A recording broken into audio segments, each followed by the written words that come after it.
नमस्कार, citizen voice show में आप सबका स्वागत है। भारत का सोने पर ड्यूटी का बड़ा झटका लगा है। रुपए को बचाने के लिए 15% की बढ़ोतरी। लेकिन क्या इससे मामला हल हो जाएगा? क्या इससे तस्करी रुक जाएगी? क्या इससे सरकार का राजस्व पर कोई असर नहीं पड़ेगा? इस पर हम आज चर्चा करेंगे। आधी रात को किए गए फैसले, यानी कि 25-26 के बजट में, फाइनेंशियल ईयर बजट में 2025 मार्च में यह फैसला लिया गया था कि गोल्ड पर ड्यूटी 15 से 6% की जाएगी। तो ऐसा क्या हुआ कि मई आते आते इस ड्यूटी को वापस 15% कर दिया गया।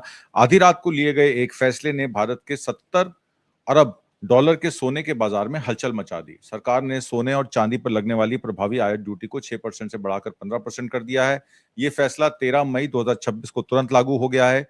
वित्त मंत्रालय द्वारा जारी किए गए इस अधिसूचना सीमा शुल्क अधिसूचना संख्या 16/2026 के जरिए 10% मूल सीमा शुल्क यानी कि बेसिक कस्टम ड्यूटी और 5% कृषि अवरचना और विकास उपकार यानी कि एग्रीकल्चरल डेवलपमेंट के नाम से सेस लगाया गया है। प्लैटिनम पर लगने वाली ड्यूटी भी 6.4% से 15.4% कर दी गई है। इसका घोषित लक्ष्य सोने चांदी के बढ़ते आयात पर रोक लगाना है। यह आयात विदेशी मुद्रा भंडार को कम कर रहा है, रुपए को कमजोर कर रहा है, ऐसा सरकार का कहना है, जो हाल ही में 95.63 रुपए पर डॉलर के रिकॉर्ड निचले स्तर पर पहुंच गया है और पश्चिम एशिया संकट से पैदा हुई वैश्विक अस्थिरता के बीच व्यापार घाटे को बढ़ा रहा है। इस पर चर्चा करने के लिए हमारे साथ गिरीश जोशी जी जुड़े हुए हैं। गिरीश जोशी जी, बहुत बहुत स्वागत है आपका। नमस्कार। आपने बताया कि ये जो एक्साइज और सेस है ये 15% कर दिया गया गोल्ड पर और प्लेटिनम पर 15.4% कर दिया गया 6.4% से, और ये 1 अप्रैल 2025 के फैसले को पलट दिया गया है। इसके पीछे के प्रमुख कारण क्या हैं और क्या इससे हमारी वैश्विक स्थिति और गिरता रुपया डॉलर के प्रति मजबूत होगा, इसलिए किया गया है गोल्ड के इंपोर्ट को कर्टेल करने के लिए, या हमारे फॉरेन एक्सचेंज का लगातार जो गिरावट आ रही है, आपने देखा 719 बिलियन डॉलर का हमारा जो फॉरेन एक्सचेंज जो हमारा वो था पैसा, वो घट के 690 रह गया है। क्या फॉरेन एक्सचेंज रिजर्व्स हमारे कम हो रहे हैं? इन रिजर्व्स को कंट्रोल करने के लिए क्या कारण है गिरीश जोशी जी इस गोल्ड पर ड्यूटी लगाने के? जी देखिए आत्मजीत जी, जब भी कोई ऐसा बड़ा सडनली एक्शन लिया जाता है तो उसके पीछे वो सीधा सा सिंपल जो सरफेस पे कारण दिख रहा है, जो सब डिस्कस कर रहे हैं, वो नहीं होता है। इसको आप डीपिंग करें। मैंने अभी आपको मैसेज भेजा, आज ही आपके काउंटर बैंड्स पकड़े गए अहमदाबाद एयरपोर्ट पे करोड़ों के। ये क्या हुआ था आप देखिए, बेसिक समझना पड़ेगा कि 2012 से 2022 के बीच में 10,000 करोड़ का गोल्ड स्मगलिंग से पकड़ा गया।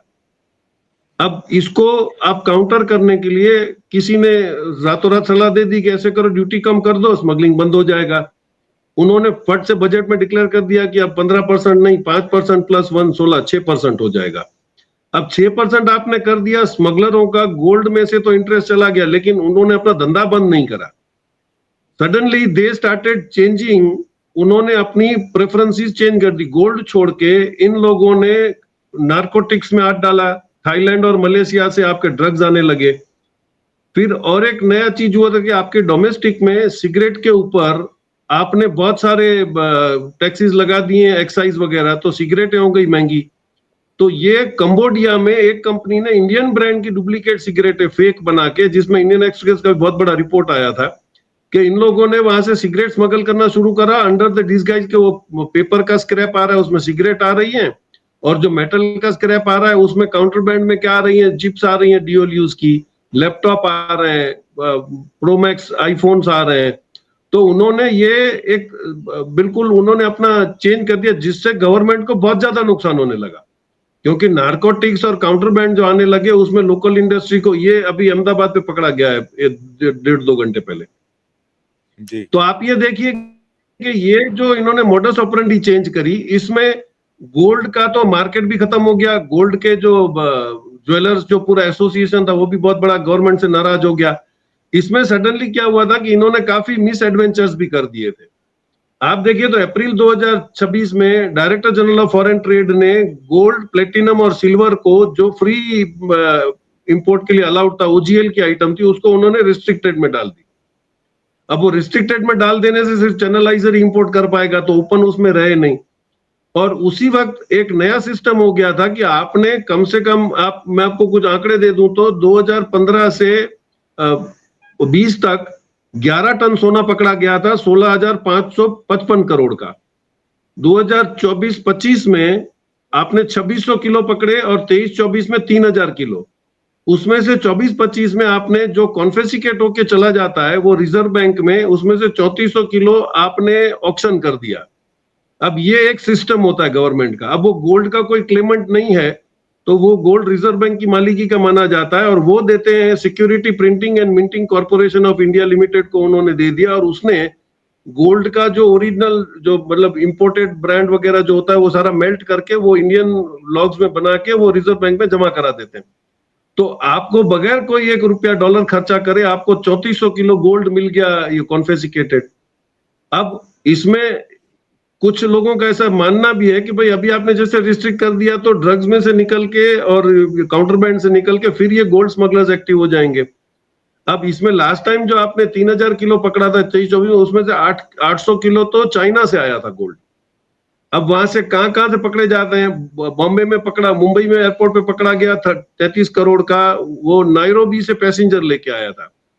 13 करोड़ का जो पकड़ा गया वो उन्होंने पेस्ट फॉर्म में किया था, वो कपड़ों के अंदर पेस्ट से उसको कोट करके वो ले आते हैं। उन्होंने अपनी काफी नई नई सिस्टम्स अडॉप्ट कर ली थी। केरला में 50 किलो पकड़ा गया, सूरत में पकड़ा गया 26 करोड़ का। तो आप देखिए ये जो कॉम्प्लिकेशंस हो रहे थे उसको अवॉइड करने के लिए गवर्नमेंट ने एक बहुत ही बगैर सोचे एक स्टेप कर दिया कि भाई आप कम कर दो टैरिफ, तो ये सब बंद हो जाएंगे। वो बंद नहीं हुए, वो they went into a dangerous arrangement.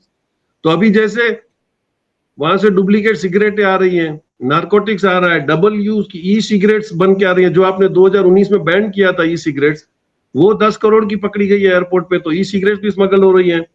आपके स्मार्ट वॉचेस जो हैं एप्पल और गूगल के, वो इंडिया में अवेलेबल नहीं है अंडर दैट रिस्ट्रिक्शन के, भाई लोकल डोमेस्टिक मार्केट था, तो वो भी स्मगल हो रहे हैं। तो वो एक गोल्ड छोड़ के इसमें एक कंसाइनमेंट तो आपका पकड़ा गया जिसमें ड्रोन की असेंबलीज थी। अब वो ये नहीं माना जा सकता है कि वो सिक्योरिटी रीजन था, लेकिन ये ड्रोन कौन इंपोर्ट कर रहे थे? जो इवेंट मैनेजमेंट वाले हैं, जो लैंड कवरिंग करते हैं, मतलब जिनको पर्सनल यूज में लेना है, उन लोगों ने अपने सीकेडी जैसे बोलते हैं, सेमी नॉकडाउन या कंप्लीट नॉकडाउन कंडीशन में उन्होंने ड्रोन इंपोर्ट करे under the disguise of metal scrap, aluminium scrap. तो ये जो सारा होने लग गया, और इसमें हुआ था कि ऑथोराइज बीडर्स जो होते थे पहले गोल्ड बाय करने के लिए, उसका एक साइट है that is foreclosure India site है, उसमें ये लोग अनाउंस करते हैं कि इतना गोल्ड कॉन्फिस्केटेड हम ऑक्शन करेंगे। उसमें ऑथोराइज डीलर ही पहले अलाउड थे। अभी इसमें ज्वेलर्स भी अलाउड है, प्राइवेट इंडिविजुअल्स भी अलाउड है, इन्वेस्टर्स आर अलाउड। तो ये जो आपने सिस्टम कर लिया, उसमें एक रूल आपने बना दिया कि भाई ऑक्शन का आपका बेस रेट जो आप डिक्लेयर करोगे वो प्रिवेलिंग रेट से 85% या 90% डाउन से शुरू होगा। तो आप समझ लीजिए margin of earning to the one who is buying in the bidder वो कितना हैवी है। ये पूरा एक arrangement of the dangerous items, इनको फिर ये किसी ने बोल दिया होगा कि भाई ऐसे मत करो, आप वापस ड्यूटी रेज कर दो, बाद में जो होगा वो देखा जाएगा। This was the whole concept. ये नहीं था कि इकोनॉमिक प्रेशर, आपका इकोनॉमिक प्रेशर तो आपका 2 साल से चल रहा है, आपका डॉलर तो मजबूत होता चला जा रहा है, उसका आपने कोई काउंटर करा ही नहीं है। तो इज दिस एन अरेंजमेंट कि फिर वो गोल्ड स्मगलिंग होगा, उसको कॉन्फिस्केट किया जाएगा और गवर्नमेंट अकाउंट में चला जाएगा पेमेंट, क्योंकि ऑफिशियली आप बाव करोगे तो डॉलर में देना पड़ेगा। ये तो किसी भी करेंसी में आ सकता है, क्योंकि दैट इज स्मगलर्स लुकआउट। तो कुछ ना कुछ गड़बड़ है इसके अंदर, क्योंकि ऐसे रातों रात आपने उसको बजट के प्रोविजंस को चेंज कर दिया विदाउट एनी कंसल्टिंग, ना आपने पार्लियामेंट में न किसी ज्वाइंट कमेटी से बात करी है, और सडनली आपने चेंज कर दिया। और वो announce normally director general of foreign trade करता है, उसकी बजाय से पॉलिटिकल अनाउंसमेंट्स हो रहे हैं। जी, पॉलिटिकल अनाउंसमेंट्स तो इसलिए भी हो रहे हैं कि कैबिनेट कमेटी जिनको इन जॉइंट सेक्रेटरीज की अपॉइंटमेंट करनी चाहिए और उसमें ऑपोजिशन के मेंबर्स को भी शामिल करना चाहिए, वो अपॉइंटमेंट्स तो डायरेक्टली पीएमओ के दरबार से हो रही हैं। तो प्राइम मिनिस्टर साहब गुजरात कॉर्डर के जो उनके ट्रस्टेड उनके सोल्जर्स हैं उन्हीं को अपॉइंट कर रहे हैं। तो कार्यपालिका तो वही करेगी जो मोदी साहब उनको कहेंगे। आपने भी बताया कि मुंबई और अन्य हवाई अड्डों पर बार बार ऐसे ऑपरेशन देखे गए हैं जिसमें सोने की ईंटें, पेस्ट, कच्चा सोना, डोरे, सिगरेट के पैकेट, चिप्स, आपने अभी बताया, आपके आईफोन्स, आईफोन वॉचेस, लैपटॉप्स, और आपने एक जिक्र किया था प्लैटिनम कोटेड गोल्ड का भी। वो भी इसी कच्चे रास्ते से लाया जा रहा था। इसमें वेप्स भी हैं जो छुपा कर रखे जाते हैं। तस्करी का एक पुराना तरीका है जिसमें ड्यूटी और पकड़ में आने वाले दोनों से सजा से बच सकें। 2026 के शुरुआत में डीआरआई के ऑपरेशनों में पश्चिम एशिया और म्यांमार के रस्तों से आने वाले लाखों तस्करी वाली सिगरेटों के साथ मिला हुआ विदेशी सोना बार बार जब्त किया गया। यानी कि नया रास्ता खुल गया है म्यांमार से भी। आपने देखा वहां जुंता गवर्नमेंट है, चाइना का भी वहां इन्फ्लुएंस है, अमेरिका का भी वहां इन्फ्लुएंस है। मणिपुर में जो वायलेंस चल रही है उससे बॉर्डर हमारे खुले हुए हैं 100 किलोमीटर इधर और उधर तक। तो क्या ये सारा जो ड्रग्स का और जो व्यापार का, सोने का और सिगरेट्स की बात हम जो कर रहे हैं, क्या ये हो सकता है कि नॉर्थ ईस्टर्न स्टेट से के द्वारा भी इसको किया जा रहा है? क्योंकि वहां पे तो सीएपीएफ फोर्सेस हैं, वहां तो होम मिनिस्ट्री का कंट्रोल है और आप ही के ज्वाइंट सेक्रेटरी होम मिनिस्ट्री के वहां के गवर्नर साहब बने हुए हैं। तो क्या ये माना जा सकता है कि ये नॉर्थ ईस्टर्न स्टेट से भी एक बड़ा रास्ता खुल गया है? मुंद्रा पोर्ट पे जिस तरीके से आपको याद होगा 30-35 हजार करोड़ का ड्रग्स पकड़ा गया था 2021-22 में, उसके बाद से नए रास्ते ढूंढे जा रहे हैं, नए आयाम ढूंढे जा रहे हैं एक्सपोर्ट करने, इंपोर्ट करने के या स्मगल करने के। गिरीश जी, ये बहुत ही ज्यादा फ्री हो गया। उसका रीजन एक बहुत बड़ा ये था कि 2025 में आपका रिपोर्ट देखो 3,365 करोड़ का नारकोटिक्स जो पकड़ा गया, वो ऐसे लोकेशंस पे पकड़ा गया है जहां पे इनके इंटेलिजेंस ऑफिसर्स या प्रिवेंटिव ऑफिसर्स जो कस्टम्स के बोलते हैं वो होते ही नहीं है। द रीजन इज के 39% कस्टम्स ऑफिसर्स का शॉर्टफॉल है। 59,000 प्लेसेस आर स्टिल वैकेंट। इसमें आपको मैं प्रैक्टिकल केस दे दूं कि जब भी फैक्ट्री स्टफिंग का कस्टम्स का रूल हुआ करता था, अभी तो उन्होंने फ्री कर दिया कि भाई आप सेल्फ डिक्लेरेशन में दे दो। द रीजन इज कि उनके पास आदमी नहीं है। तो आपके 150 किलोमीटर की पेरीफेरी में 3 ऑफिसर होते थे और सबको एप्लीकेशन होती थी कि मेरा 11 बजे कंटेनर स्टफिंग होने वाला एक्सपोर्ट का, आप एक ऑफिसर डिप्यूट करें। तो एक ऑन पेपर एक ऑफिसर डिप्यूट हो जाता था और वो स्टफ्ड बिफोर मी ऐसा करके वो साइन कर देता था और कंटेनर चला जाता था। उसके आर्मी का, क्योंकि वो 150 किलोमीटर में 3 ऑफिसर 100 कंपनियों को कैसे अटेंड करेंगे, तो ये होता रहता था। अल्टीमेटली ऑफिसर्स ने बोल दिया कि भाई हम लोग जा नहीं पा रहे हैं, हम लोग उनको कोऑपरेट कर रहे हैं, लेकिन उसमें अगर गड़बड़ हो गई थी कि एक बार वेफर जा रही थी, वो वेफर के चक्कर में पीछे उन्होंने लाल चंदन भेज दिया था। अब वो पकड़ा गया तो उसमें लेडी ऑफिसर थी। बाद में अलग गुला हुआ कि भाई आप या तो कन्वीनियंस दो, या तो आप कंप्लीट ह्यूमन रिसोर्सेज कंप्लीट करो, स्टाफ दो, नहीं तो ये नहीं चलेगा, या आप उसको रूल निकाल दो। तो इन्होंने रिक्रूटमेंट को इंपॉर्टेंस देने की बजाय उन्होंने रूल निकाल दिया कि अभी कंपनी स्टफिंग होगी ऑन सेल्फ डिक्लेरेशन। तो वो खुद ही सील मार देता है, जो भेज रहा है उसी को वो कर रहा है। तो ये जो लूप होल्स मिले, जो स्टार एक्सपोर्टर्स हैं या जो एस्टैब्लिश्ड एक्सपोर्टर्स हैं, वो ये कुछ गड़बड़ करेंगे नहीं, क्योंकि वो कैमरा के सामने ही लोडिंग करते हैं ताकि फ्यूचर में अगर कुछ लफड़ा हो गया तो दे कैन से कि भाई ये हमारा ये रहा। अब जिसको मिसचीफ करनी है उसके लिए तो ये बिल्कुल ग्रे एरिया हो गया है। वो कुछ भी लोड कर देगा, सेल्फ सील करेगा, डिक्लेरेशन कर देगा। यही हो रहा था कि आपको बताया गया पेपर का वेस्ट पेपर है या आपका ये टिश्यू पेपर्स हैं, और उसके अंदर से तो आपके निकल रहे हैं लैपटॉप्स, निकल रहे हैं आपके सिगरेट्स निकल रही हैं। तो ये जो सिस्टम्स आ गया, उसमें सबसे पहले जो इनको एड्रेस करना पड़ेगा, ये तब तक इशारा नहीं होगा जब तक आपके 60,000 स्टाफ का ही वहां पे रिक्रूटमेंट नहीं होगा। अगर विजिलेंस नहीं है तो फिर आप इसमें कुछ नहीं कर पाओगे। और दिन पे दिन आप देखिए, जब आपका इनिशियल 80s की मैं बात कर रहा हूं तो उसके पास आपके 4 या 5 पोर्ट थे जहां से एक्सपोर्ट होता था। आज आपके पास 113 पोर्ट्स हैं। Everybody is allowed to export from anywhere. उसके बावजूद फिर आपने इनलैंड कंटेनर डेपोज बना दिए, आपने कंटेनर फ्रेट स्टेशन बना दिए। अभी मेरा अगर कंटेनर यहाँ से लुधियाना जा रहा है तो वो मुंद्रा पे उतरेगा, लेकिन nobody has power to open then and inspect, अनलक कि उसमें स्पेसिफिक कुछ वो इंफॉर्मेशन नहीं हो। तो वो कंटेनर उतर के चला जाएगा लुधियाना आईसीडी में, वहां पे एक ही ऑफिसर होता है हैंडल करने के लिए। तो ये फेथ में आपने जो फेसलेस सिस्टम्स को अडॉप्ट कर दी, आपने बोल दिया कस्टम्स में, अभी आपको चिल्ला रहे हो कि कस्टम ऑफिसर अगर सामने मिलता है तो करप्शन होता है, तो आपने एक फेसलेस की सिस्टम लेके आई। अब फेसलेस में भी आपका एक टेक्निकल इश्यू होने लगा था। We are there, we face it, कि आपका जो पूरा टिम्बर इंडिया का आता है इंपोर्टेड, वो कांडला में आता है, क्योंकि कांडला में फॉरेस्ट नहीं है तो वहां पे फॉरेस्ट का एनओसी नहीं चाहिए, तो they preferred that port to land timber from all over the world. वो कभी यूरोप से आ रहा है, कभी ऑस्ट्रेलिया से आ रहा है, कभी कोंगो से आ रहा है, कभी मतलब अफ्रीकन कंट्रीज से आ रहा है।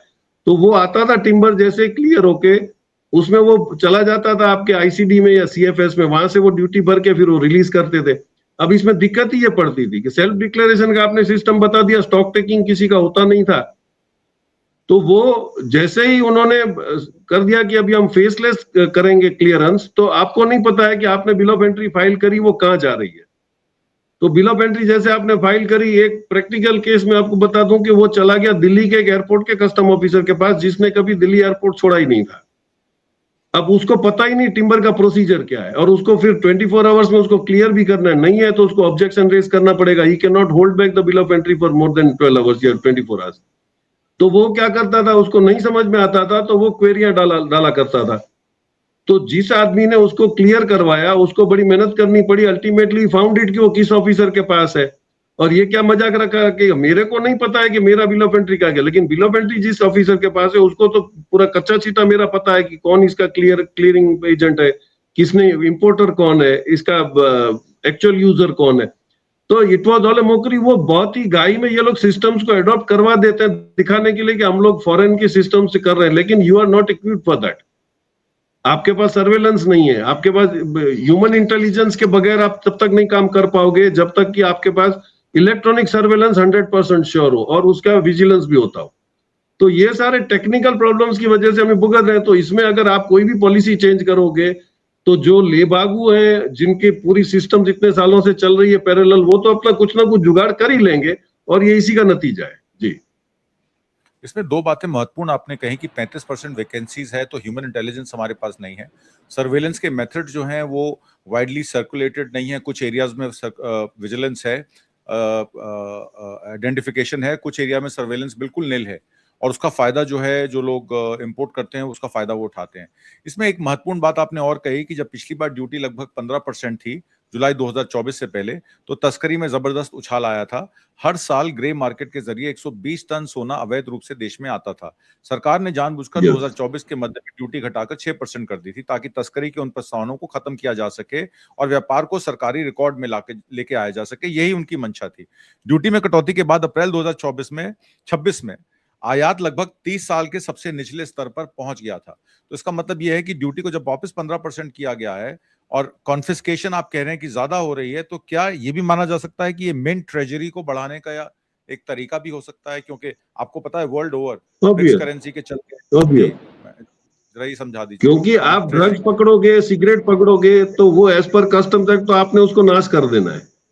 आप सिगरेट पकड़ते हो उसको ना, वो हालांकि होता नहीं है, वो बाद में ऑक्शन हो जाता है, जिसी ने मंगाया वही ले जाता है। लेकिन इसमें जो ये लूप होल्स हैं, और गोल्ड में तो क्या है कि वो कॉन्फिस्केट हो गया, वो गवर्नमेंट रिकॉर्ड पे चढ़ गया, उसमें काउंटिंग हो जाता है और बाद में वो रिजर्व बैंक में ही आपको जमा करना पड़ता है। फिर रिजर्व बैंक का जो प्रोसीजर है उसमें वो ऑक्शन कर देते हैं लेने। अब इसमें आपने जैसे प्राइवेट पार्टी और इन्वेस्टर्स को इन्वॉल्व किया, तो इसका मतलब ये है कि जो मंगाएगा वो ऑफिशियली लेगा, लेकिन आपका जो डॉलर पेमेंट का लोड है बाइंग गोल्ड का, वो आपने उसको नेगेटिवेट करवा दिया, ये माना जा सकता है। जी, और इसमें जो पहले हवाई रास्ते थे, दुबई नैरोबी के रास्ते, हवाई यात्रा से सामान आता था, अफ्रीका से, यूरोप से सामान आता था। अब चूंकि दुबई में आपको पता है कि वॉर छिड़ी हुई है, तो इतनी सारी फ्लाइट्स यूएई से नहीं आ सकती। तो क्या अब ये भी मान लेना चाहिए कि नए रास्ते खुल जाएंगे तस्करों के लिए बॉर्डर रूट से, और बॉर्डर्स पे मैनिंग करना बहुत जरूरी हो जाएगा, सीएपीएफ का काम बढ़ जाएगा?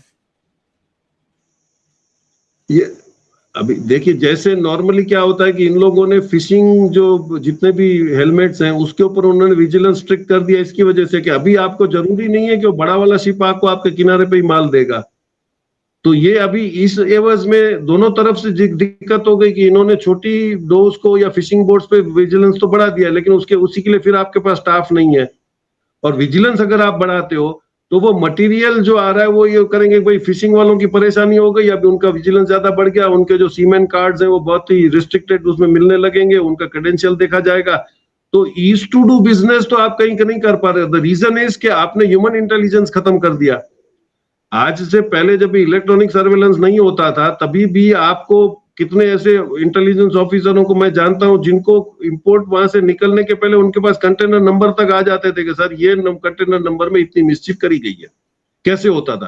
क्योंकि ह्यूमन इंटेलिजेंस था, और उनको कल्टीवेट करने के लिए आपके पास एक स्पेशल फंड होता था जिसमें कस्टम्स के कमिश्नर, असिस्टेंट कमिश्नर, सुप्रीम, सबके पास एक बजट होता था जिसमें वो लोग अपने इन्फॉर्मर्स को कल्टीवेट करते थे। वो सिस्टम आपने खत्म कर दिया, तो अब ह्यूमन इंटेलिजेंस खत्म हो गया, आपका सर्वेलेंस में आपके पास उतना स्ट्रांग नहीं है। आपने एयरपोर्ट पे आइरिस वगैरह करा दिया, तो आप पोर्ट्स पे क्यों नहीं कर रहे हो? अभी रिसेंटली आपको एग्जांपल दे दूं कि इनकी सिस्टम्स की मोकरी कैसे होती है। इन्होंने मेजर पोर्ट्स पे गेट पे आइरिस लगा दिया, वो ड्राइवर जो आ रहा है वो अगर वो रजिस्टर्ड ड्राइवर नहीं है तो वो नहीं चलेगा। तो लुधियाना से गाड़ी आके पोर्ट के बाहर खड़ी हो जाती, वहां पे एक नया पुल शुरू हो गया कि वहां पे जो रजिस्टर्ड ड्राइवर वो खड़ा होता है, अपनी मनमर्जी का पैसा लेता है और वो जाके अंदर पोर्ट में माल छोड़ के आता है। What is the fun in that? अब उसका क्रेडेंशियल्स कोई नहीं जानता है, जो माल लेके आया, कल अगर कुछ गड़बड़ हो गई तो ड्राइवर बोलेगा मैं तो बाहर से आया था, मेरे को नहीं पता है। तो ये कॉम्प्लिकेट कर रहे हैं सिचुएशन को, इसको ईज करने की बजाय। तो आपने पहले वो सिस्टम करने के लिए अभी आपने मेजर एयरपोर्ट्स पे आपने डोपलर रडार्स लगा दिए, वो रडार्स को विद इन 30 सेकेंड्स आपको बाहर निकाल देना है, वो क्लियर कर देता है। उसमें जो बंदा बैठा हुआ है, मैंने उस पर एक आर्टिकल भी लिखा था, वो बंदा अगर सिर्फ आपके कंटेनर निकलते ही अगर वो डी दबा देता है, दैट इज डाउटफुल, तो वो कंटेनर सीधा किसी भी सीएफएस में चला जाता है, वहां से उसका इंस्पेक्शन होता है, बाद में पार्टी को पता चलता है कि वो डाउटफुल था, तो व्हाट वाज डाउटफुल। तो आपको you have to call the party and tell. ऐसा नहीं होता है कि आपने सिस्टम कर दिया, अब अगर उसके कंटेनर की वैल्यू ही उतनी नहीं है जितनी उसमें पेनल्टी लगा दी गई है, तो कंटेनर छोड़ के चला जाता है, वो सालों सालों कंटेनर पड़े रहते हैं, नोबडी। तो ये आपको पहले कोऑर्डिनेट करना पड़ेगा। आपको फॉरेन सिस्टम्स अडॉप्ट करनी है तो फॉरेन सिस्टम्स की तरह आपको अपग्रेड भी करना पड़ेगा। कुछ पोर्ट्स पे है, अब जिनको पता है कि डोपलर रडार्स नहीं लगे हुए हैं, उस पोर्ट पे जिसको मिसचीफ करनी हो उसी पोर्ट पे माल मंगाता है, वो तो मैनुअल क्लियरेंस में हो रहा है। तो ये जो आपने सारा गड़बड़ घोटाला करा है, उसमें you should have given responsibility to the director general of foreign trade. उसकी एडवाइस माननी पड़ेगी आपको, क्योंकि वो उस लाइन के हैं और उनको पूरा स्टाफ देना पड़ेगा, तब जाके वो एडवाइस होगा। क्योंकि कस्टम्स में आप देखिएगा कि जितने भी ऑफिसर्स हैं जो इंटेलिजेंस का काम करते हैं, उनको लाइफ लॉन्ग ऑफिशियल ट्रांसफर करते हैं, लेकिन they still keep on doing intelligence job, क्योंकि उनका एक नेटवर्क बना हुआ होता है, उनके इनपुट्स होते हैं। तो ये सिस्टम्स को आपको रिवैम्प करना पड़ेगा इन अ कोडियल वे, जहां पे इंटेलिजेंस भी आपका बढ़े और ईज टू डू बिजनेस भी हो। लेकिन that is a long way to go. ये कब कर पाएंगे, कैसे कर पाएंगे, वी कांट से। जी, आखिरी प्रश्न, आभूषण उद्योग पर मार पड़ेगी, मांग में गिरावट होगी, शेयरों में भारी गिरावट ऑलरेडी देखने को मिल रही है। टाइटन, कल्याण, सेंसो के शेयर 6 से 16% तक गिर चुके हैं। उपभोक्ताओं को वैसे भी ज्यादा कीमत चुकानी पड़ती है, चाहे वो ज्यादा कानूनी कीमतों के जरिए हो या जोखिम भरे ग्रे मार्केट सौदों के जरिए हो। Indian Boolean and jewellers association ने कहा है कि डीआरआई सीमा शुल्क में छापेमारी, आपने कहा एआई स्कैनर्स हर जगह अवेलेबल नहीं है और जहां हैं वो बाईपास कर दिए जाते हैं, क्योंकि वहां पर उसके तरीके ढूंढ लिए जाते हैं, इसको कहते हैं जुगाड़ ढूंढ लिए जाते हैं। तो 15% शुल्क ढांचा जो कि 2013 से 2024 के उस दौर को दोहराने का जोखिम पैदा करता है, जब तस्करी की आपूर्ति के मुख्य जरिया बन गई थी और बुलियन मार्केट जो है वो ग्रे मार्केट से चल रही थी। तो क्या ये मान लेना चाहिए कि अब जो Indian Boolean and jewellers association है वो इस बात को मान चुके हैं कि ऑफिशियल रास्ते से अब गोल्ड मिलना मुश्किल है, जो काम होगा वो ग्रे मार्केट से ही होगा? तो क्या ग्रे मार्केट पे वापस डिपेंडेंस बुलियन मार्केट की हो जाएगी? आखिरी प्रश्न आपसे। नहीं, देखिए ज्वेलर्स का और एक टेंशन ऐड है। आपने गोल्ड बॉन्ड में आप सबको इनिशिएट कर रहे हो कि इसमें आपको मेकिंग चार्जेस नहीं लगेंगे, आप गोल्ड बॉन्ड लीजिए। कल एचडीएफसी और इन बैंकों को भी आपने एक्साइज, यस बैंक को इनको ऑथोराइज कर दिया है। तो आपको एक तरफ गोल्ड इंपोर्ट बंद करना है, लेकिन आपको बॉन्ड को बढ़ावा देना है। अब that is not a physical gold, तो उसको अगर रिप्लेनिश करना होगा तो आप कैसे करोगे? तो ये वही मैं बता रहा हूं कि इनकी पॉलिसी में कोई कंसिस्टेंसी या कोऑर्डिनेशन नहीं है कि ये नहीं होगा तो वो होगा। आज अमेरिका की जो हालत है कि उसने गोल्ड बेस निकाल के आज वो 30-40 ट्रिलियन की उधार पे बैठा हुआ है। कल अगर आप गोल्ड मांगने जाओगे या उसका पैसा मांगने जाओगे तो देगा कहां से वो? ये हालत हमारी हो रही है। आपने गोल्ड बॉन्ड ले लिया और आपकी नीयत अभी भी ये है कि शेयर मार्केट में आपका अभी भी देखिए बहुत टाइम से एडवर्टाइजमेंट चल रही थी जिसमें सीतारमन भी आ रही थी, सब बड़े बड़े आ रहे थे, मुकेश अंबानी भी आए थे कि आप लोग आरईआईटी में, आप रीट में इन्वेस्टमेंट करिए। रियल एस्टेट इन्वेस्टमेंट जो आपने ट्रस्ट बनाया है, that was for the building that you are going to rent to the data centres. तो उसका भाड़ा करोड़ों में आएगा और आपको उसका शेयर मिलेगा, क्योंकि 10% कंपनी रखेगी, 90% भाड़ा, मतलब आप मकान मालिक हो जाते हो 10,000 रोक के, 20,000 रोक के।